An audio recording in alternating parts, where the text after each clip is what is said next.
ಚಿಕ್ಕಬಳ್ಳಾಪುರ ನೂತನ ಸಂಸದ doctor K Sudhakar ಜಿಲ್ಲಾಡಳಿತ ಭವನದಲ್ಲಿ ಇಂದು ತಮ್ಮ ನೂತನ ಕಚೇರಿಗೆ ಚಾಲನೆ ನೀಡಿದರು. ಜಿಲ್ಲಾಡಳಿತ ಭವನದ 2ನೇ ಮಹಡಿಯಲ್ಲಿರುವ ಮಾಜಿ ಸಂಸದ ಬಿಎನ್ ಬಚ್ಚೇಗೌಡರಿದ್ದ ಕಚೇರಿಯನ್ನೇ ಡಾಕ್ಟರ್ ಕೆ ಸುಧಾಕರ್ ಅವರಿಗೆ ನೀಡಿದ್ದು, ಇಂದು ಅಧಿಕೃತವಾಗಿ ಪೂಜೆ ಸಲ್ಲಿಸಿ ಡಾಕ್ಟರ್ ಕೆ ಸುಧಾಕರ್ ಕಚೇರಿಯನ್ನು ಕಾರ್ಯಾರಂಭ ಮಾಡಿದರು. ಸಂಸದರ ಚಿಕ್ಕಬಳ್ಳಾಪುರ ಲೋಕಸಭಾ ಸಂಸದರ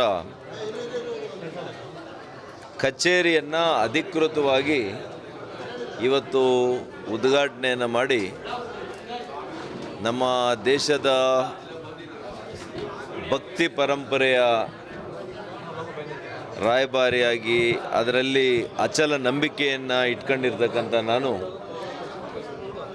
ಭಗವಂತನಲ್ಲಿ ಪ್ರಾರ್ಥನೆ ಮಾಡಿ ಈ ಕ್ಷೇತ್ರದ ಬಡವರ ಕಲ್ಯಾಣ ಆಗಬೇಕು, ಈ ಕ್ಷೇತ್ರದಲ್ಲಿ ಅಮೂಲ್ಯವಾಗಿರ್ತಕ್ಕಂಥ ಅಭಿವೃದ್ಧಿ ಇಡೀ ದೇಶದಲ್ಲಿ ಒಂದು ಮಾದರಿ ಲೋಕಸಭಾ ಕ್ಷೇತ್ರವನ್ನಾಗಿ ಇದನ್ನು ನಾನು ಅಭಿವೃದ್ಧಿಗೊಳಿಸಲಿಕ್ಕೆ ನನಗೆ ಶಕ್ತಿ, ಚೈತನ್ಯ, ಸನ್ಮಾರ್ಗ ಇದನ್ನು ಕೊಡಬೇಕು ಅಂತೇಳಿ ಆ ಭಗವಂತನಲ್ಲಿ ನಾನು ಪ್ರಾರ್ಥನೆಯನ್ನು ಮಾಡಿದ್ದೇನೆ.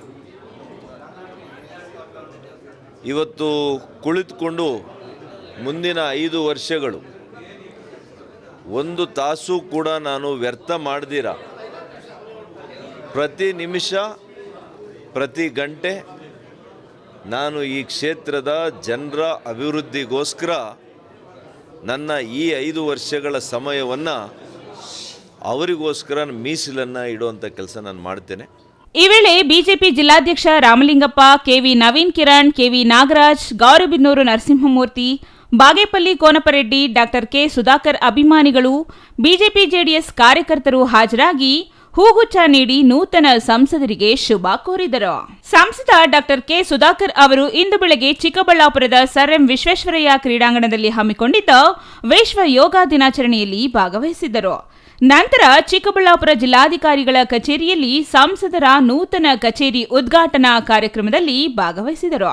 ನೂತನ ಕಚೇರಿ ಉದ್ಘಾಟನೆ ನಂತರ ದೊಡ್ಡಬಳ್ಳಾಪುರ ತಾಲೂಕಿನ ಆಡೋನಹಳ್ಳಿಯಲ್ಲಿ ಹಮ್ಮಿಕೊಂಡಿದ್ದ ಘನತ್ಯಾಜ್ಯ ವಿಲೇವಾರಿ ಘಟಕ, ಡಿಜಿಟಲ್ ಲೈಬ್ರರಿ ಮತ್ತು ಜಲಜೀವನ ಮಿಷನ್ ಅಡಿಯಲ್ಲಿ ಮನೆ ಮನೆಗೆ ಕುಡಿಯುವ ನೀರಿನ ಸರಬರಾಜು ಕಾರ್ಯಕ್ರಮಗಳ ಉದ್ಘಾಟನೆಯಲ್ಲಿ ಭಾಗವಹಿಸಿದ್ದರು.